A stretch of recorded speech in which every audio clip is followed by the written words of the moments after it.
Now, I would like to give the floor to the Youth Plastic Action Network, Mike 40. From day one, our message has been simple and urgent. We need a treaty that protects human health, our shared ecosystems, and the rights of future generations. At this decisive moment, there is no middle ground. We either conclude with a strong, scientific-driven treaty that addresses the full life cycle of plastics, or we report back to UNEA that we have collectively failed to deliver on Resolution 5-14. Plastic pollution does not respect borders or generations. A weak treaty will not protect any country from the social, economic, and environmental consequences that are to follow. Many of you will not see that world, but we, the children and youth of today, your children and your grandchildren will. We will inherit governments that fail to act when they could, societies burdened by pollution and debt, and planetary resources pushed beyond repair. We call on member states, seize this moment, commit to binding reduction targets, embed human rights and intergenerational equity throughout the treaty, deliver the treaty that the future deserves. So, I'm here with Dejea Lyons and with Shellan Sailing from the youth delegation at the Plastics Treaty Talks in Geneva. So, Shellan, you're actually sort of the chair of this youth movement here, right? Yes, I'm the interim chair of the Youth Plastic Action Network, which is a brand new youth constituency that we established with different organizations such as my own Waves of Change and with administrative support from the Children and Youth Major Group TUNEP, which is the official youth mechanism of the United Nations Environmental Program. Shellan, you said you were on the older side of youth, right? I am on the older side of youth. You know, I actually turned this down 3 times, and really our amazing former colleague Zuhair, who's the former global coordinator of CYMG, was going to take this on, but he went on to New Horizons at UNEP, and so I was kind of the next in line for it. So I've been really working. I've been working on this treaty for about 2 years now, but really, working on as more of the leadership role since February or January of this year. And you're from? So I'm originally from California. I've been living, though, abroad in India and the Netherlands for quite a few years. And your background is that you actually studied something related to international relations, right? So yes. You're kind of an expert in that. Yes, in a way. So I did my undergrad at University of California, Davis in international relations, and then I went on to get my master's degree in governance and development policy at Erasmus University of Rotterdam in the Netherlands. And I think that was really a turning point for me as far as where I am today. And Dejea, how about you? Where are you from? How did you end up here? Yeah, so I'm from the Cayman Islands, which is a small Caribbean nation south of Cuba and northwest of Jamaica, so that people can have a geographical sense of where that is, because a lot of people don't know where it is. But yeah, we're just a little small floating dot in the ocean. And yeah, no, it's great. So the reason why I'm here and who I'm here with, I'm with the Captain Planet Foundation, which is an organization. Their headquarters is in the States, but we work with over 98 nations with youth. And the whole point of the organization is to educate young people on how to create campaigns within their communities. And there's different aspects of that. And one of those aspects is plastic. So yeah, that's why I'm here and who I'm here with. I'm also here to kind of represent overseas territories who do not have a seat at the table. Being an overseas territory means that we're UN non-member states, and so we don't have an opportunity to discuss the treaty. We are represented by the UK or France or the Dutch or the US. It just depends on where you're from. Mine is the British. So yeah, just being here to create that representation, I think, has been very important for me, specifically for this INC.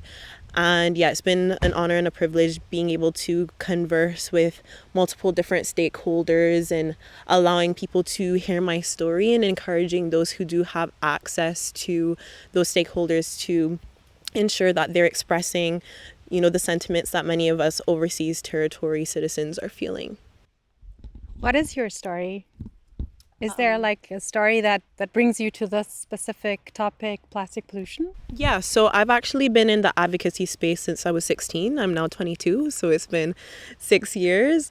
And the first thing that kind of brought me into this space was an environmental group back home, which was called Protect Our Future, which is a youth-led organization that I had the opportunity to be a vice president of for 2 years.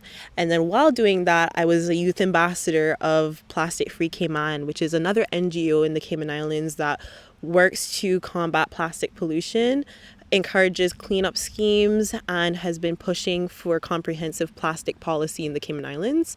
So I've been a part of those two amazing organizations, and during my time with them, I've been able to work on things like plastic, where we've gone on trips to our sister islands and done cleanups, and in one weekend sometimes we'll clean up 1.5 tons of trash between 30 volunteers, which is a lot of garbage, especially sometimes with us focusing on microplastics as well.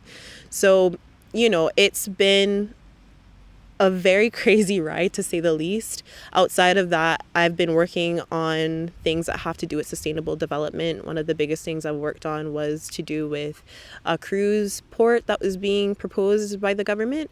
And that initially was proposed in 2019. We got over 25,000 signatures worldwide against that project, which was great as the youth-led organization. And then the project actually ironically came back up at the beginning of this year, 2025. And I was able to lead a campaign with my friend Soleil called Beyond the Port. And that was focusing on saving the environment once again, but getting Caribbean perspectives on cruise tourism. So looking at that and then doing my work in plastic, there is a lot of interconnections that I think a lot of people don't realize.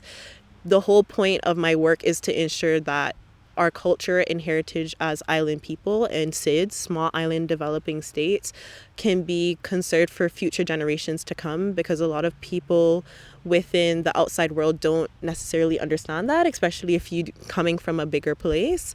But our culture and heritage is so sacred. So I'm doing everything in my power to protect it in different capacities, whether it is plastic or sustainable development. And you were talking about future generations. But we're already impacted by plastic pollution, and the young generation will probably bear most of the burden. Shellan, tell me more about how youth has started engaging at these INCs and how that developed, because I think at these meetings, these intergovernmental negotiating committee meetings, you've been like at 3 of them or 4? I've been at 4 of them now, and I mean, I'm very transparent with delegations and people. It's been a really big uphill battle for youth. Since I have gotten involved, youth have significantly increased their presence. And, as cliche as it sounds, I think each INC, regardless of the outcome, has gotten better and better for youth. And even now, we're definitely getting probably the most attention we've ever received. We're seeing our names in press as well as different, newsletters each day. So it started off as kind of a small interest group and then grew from that to a temporary solution. And then now, among different conversations with organizations, came a more permanent solution, the Youth Plastic Action Network, mirroring other youth constituencies across other processes, such as Youngo is mandate is the UNFCCC process, for example. What are your thoughts on how the treaty should look like, what it should contain? Do you have demands even? Yes, that's a great question. I think it's something we've been discussing even hourly. So we want a treaty that, really promotes the idea of intergenerational equity and human rights across all aspects of the treaty. That's important not only for us, but for future generations, as well as an inclusive treaty where we can have active participation. There's been a particular one focus we're on right now is Article 20. We want to make sure that youth representation and really civil society representation is easily accessible, and where it currently stands today, the current article in the text is not but we're hoping we can find a solution, as well as a treaty that really focuses on the full life cycle of plastic, because starting at extraction all the way from extraction down to the end of life. So that's really important for us, and it's vital for our futures as well as future generations in so many different aspects.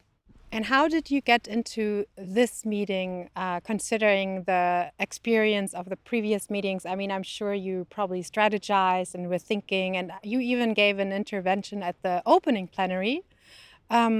So what were your thoughts on what you would like this Geneva meeting to achieve, and then leading into your intervention? Definitely. So I think we were discussing this really as soon as INC 5.1 was over, and really even personally, my expectations that we always do better than the last one. And, we always look at ways to improve. So we had this kind of roadmap this time, starting from where to where, and we did a lot of great things during the roadmap. So really the buildup started many months ago. I mean, for perspective, I've been working on this close to full time along with other commitments as well. So we did, the multilateral environmental negotiations boot camp, which got over 2,000 registrations from over 120 countries, including 40 member states alone, with some multiple negotiators signed up, and 75% being from the Global South with Dr. Alexander Harrington, as well as webinars. And we even also met with member states or groups, during the intersessional period, which that had never happened before with youth. So really, this was all momentum that had been built up to this very moment. And we wanted to focus on trying to get member states to understand what's at risk here, as well as, how does this impact future generations? We have the approach that member states, not necessarily they know our priorities, but the priorities, because of this treaty is so political where it is at this point, that we wanted to focus on, okay, what are the consequences for young people and future generations, which really went into writing this intervention and making sure that, the expectation really is that we always have an intervention that people continue to talk about. And that has happened in INC 5.1 and INC 5.2. We think that's really how the youth have gotten to where they are today. Did you notice that your mere presence impacts negotiators and delegations? Did you get any of that feedback? Yeah, so I actually spoke to someone today, which I haven't been able to share with Shellan just yet, ironically. So this is the first time she's hearing this, but there's been some other UN procedures or other just conferences, some to do with tobacco. Yeah. And someone shared with me that their procedures that they've been going through have lacked youth, and the most youth that they've ever had at this certain UN procedure was 10. And she said that when she walked into the room today and she saw 40 plus of us, she was just in awe, and she feels like that's something that needs to continue to be replicated amongst other UN procedures, because like Shellan said, without the UN having youth intervention, people sometimes tend to neglect the effect that it will have intergenerationally. And it was just a very positive thing. And we've also had conversations with stakeholders. All of these major groups in terms of regions have said to us that, for you guys to come to us as youth and tell us what you want, thank you. People are very appreciative of that. Now, will all of them adopt what we say all the time? No, not necessarily. But I feel like there is a greater appreciation for our presence, especially for, our under 18. So it's been a very forward, positive interactions, at least with us personally. Now, what's happening behind closed doors, I have no idea. However, it's been a very positive experience. Yeah, and just to add to that, I mean, to see the difference from INC 3 when I first got involved to today, people were wondering where the youth were at INC 3. They were questioning where they were. Now, progressively over more and more, there seems to be even more and greater conversations about youth, and they certainly know we're here based off what we see, what we've heard and listened to as well. They're very much aware now that we are here and present and active.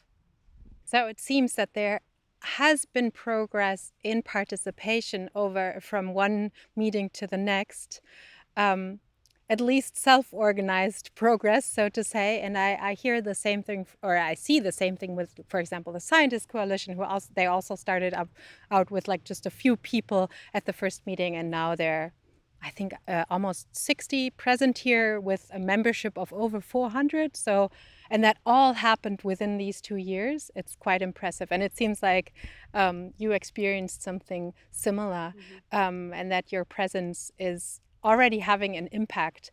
If you look at the state of negotiations now, what is the general mood among the people from your network and your group that you talk to? Like, and I mean, we don't want to be a downer, but are people depressed, or are people still hopeful, or are they like hadn't they hoped for much anyway, so they're like realistic, or everything at once? Let me say this first, is that at least from some people's perspectives, no matter what the outcome is at the end of this week, there still has been some very positive and forward-thinking conversations that have been had with very important stakeholders. And I think something that was identified today alone was that we do have ambassadors within these delegations and member states. We do have people that are agreeing and wanting to have more intergenerational involvement in this conversation, in this text, in this treaty, point blank. So I will say that first, because I think that is something that's really important to highlight. Obviously, it's very easy to succumb to some of the negativity that could possibly be surrounding this. However, I think recognizing that even with where we've gotten with capacity building amongst certain stakeholders, I think has been super important. And I'm really grateful for those relationships that especially Shellan has been able to sustain with certain stakeholders after all this time. So that's something I really do want to highlight before we get into the nitty gritty of the question. But I'll pass it over to Shellan for the rest of it. And that's a fantastic, response to Jay. I love how you started with the positive. And, I must say, you probably know as well, I'm a pretty positive person, but I think I'm also very transparent. And if anything, also just side note, the last few months, my people I've noticed around me taking on this leadership role, like I'm better at saying no, or like being honest and more transparent. We are worse currently than we were in Busan. It's my opinion, but also as well as, this is not the youth opinion, but as well as talking to others. And I think while it's also challenging to difficult to say like exactly where youth think this is, because you have so many youth that are new for the first time, just trying to understand the process, but then you have a lot of older youth as well, and just the momentum does not seem to be building like it did at the end of Busan. I think with the momentum was so strong with Hack and Friends especially, that we probably, if we had a few more days, we could have had a treaty. I guess we'll have to tell people what Hack is. So the Hack is the High Ambition Coalition for a Plastics Treaty, if I remember correctly. And so they really gain momentum, and they just don't seem to be quite where they were, and don't seem to be quite as organized. I don't want to say that negatively, because we've built a great relationship with HAC, and I have a lot of respect for HAC, and among the member states as well, we've had some fantastic relations with them, but there just doesn't seem to be quite where we'd be. I know there's also a question of really what did this intercessional period do, because there was so much work, but it didn't seem to have a lot of great outcomes in it. Like even the bridging proposals that were originally proposed, they didn't really seem to do as much as maybe they could have. And so as positive as I want to be and say, oh yeah, we're going to get a treaty by Thursday or Friday, I'm not very hopeful at the moment. I think serious action needs to be taken. What serious action is, I'm not sure. I know that there's ministers arriving, and I've heard from other people they hate to leave without a deal.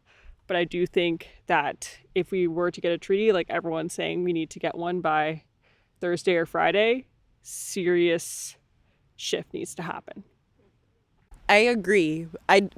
the reason why I started off with the positive is because I'm a sandwich person. Like a compliment sandwich I think is very important. Start with the good things, talk about the not so great things, and we can end on some more good things. But no, I agree with Shellan. I think that especially being a girl from small island developing states, I'm very concerned. I'm very, very concerned about what these next couple of days will hold. And to be honest with you, I do think that we will have some sort of treaty by the end of this week. However, it will go back to Shellan's previous point of this treaty probably will not be as strong as we would like it to be. It probably will not be as equitable as we would like it to be. It probably won't have all the financial mechanisms to make it a strong treaty. So I'm with her on this. I think we've just moved very slow, and I don't want to say we've necessarily, or people have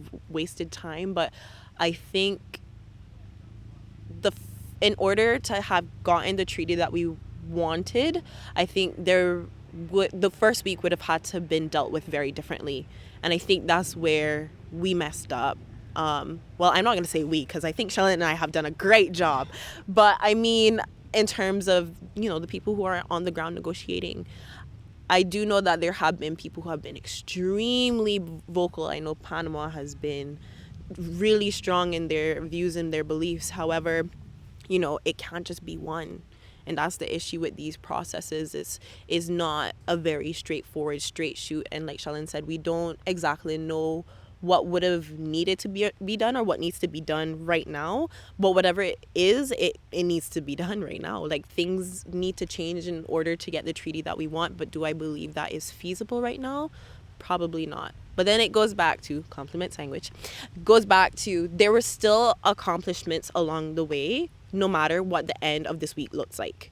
And I think as youth, we've really represented our generation well, and future generations to come as well. I can look back on this and say, wow, like, my nieces and my nephews are going to be proud of me. My goddaughter is going to be proud of me. My brothers and my sisters are going to be proud of me because I did what I needed to do when I was here. And I know the rest of the youth delegation would agree with the way that we've maneuvered ourselves throughout this time.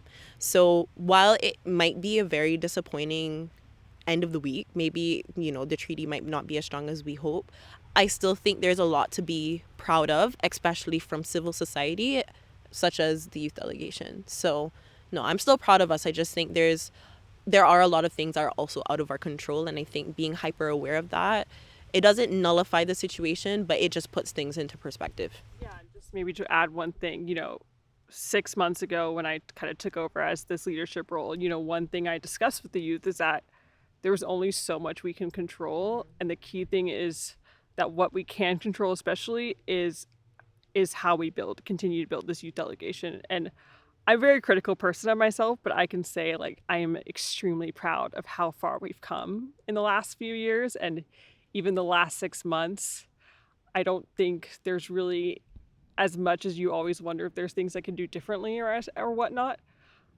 I don't think it can get as better as it's getting. There's always room for improvement, but we've come so far, and we've gone from having a bit of drama to a really great just people that want to work together and are here for the right reasons and no drama. And I think at the end of the day also, it's the people that, even though these negotiations are extremely important as well, the people is what have continued to make me come back to these negotiations and put in this very challenging work. I think it's very impressive what you built, and also no matter how this treaty turns out this week or ever, you've built a network and movement that will keep energizing people.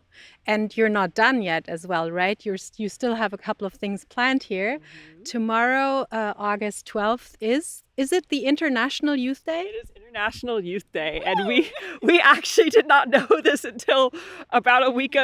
We got here about a week before. So we've been coordinating with the World Wildlife Fund as well as several other groups on really making sure that this is not about our different organizations, it's about youth. So there's a few things happening tomorrow starting at 10 a.m. or about 10:30. The World Wildlife Fund youth, they have brought youth from Germany as well as Switzerland. They will be by what's the Ben von Wong's statue called? The burden of the thinker, something Yes. like that. You mean the statue that the artist Yes. Ben van Wang put up in front of the United Nations headquarters? There's also a broken chair that Yes. refers to the, I guess, to landmines. But then right next to it is like the statue of the thinker with like a, I guess, a baby, baby. in its arm, and then like a DNA helix and Yes. lots of trash around it, Don't right? forget Yeah. Mother Earth is also underneath that as well. I'm not sure if you it's such an intricate sculpture, and I know it takes so much time for him to do that. I don't know how he does it every single time. But yeah, it's just a sculpture to kind of, because I watched a video on his explanation, like to explain that these treaties, the baby part especially, is not just for us now but for future generations to come, and that it's not only us as humans who are being affected by this treaty, but it's Mother Earth who's being affected by it as well. So that was like kind of the bigger picture of that sculpture. But yeah, there'll be some things happening out there tomorrow as well. Yes, to maybe add a quick thing that these youth took their own initiative. They've collected over 600 photos from around the world of the impact of plastic pollution. Dejea, I know, contributed as well as some of our other ones. And so they're going to have a big mosaic out there, as well as then after we are going to have our own International Youth Day event, which is going to be in building H in the auditorium, where we're going to basically, it's going to be a little bit of a celebration as well as panelists. And from 1 to 3, I can say that one of the speakers that was just added was Juan Carlos of Panama is going to be part of the closing, which is really exciting, and just, really highlight, frontline communities, and really why youth need this treaty. And so hopefully that will be a great momentum, especially ministers are arriving tomorrow, and we want to emphasize, that intergenerational equity is so important, and why intergenerational equity is needed to create this one of the most important treaties of our generation. Thank you so much, Dejea and Shellan, for taking the time to speak with me. And all the best for the rest of your week here. Thank you. Thank you so much.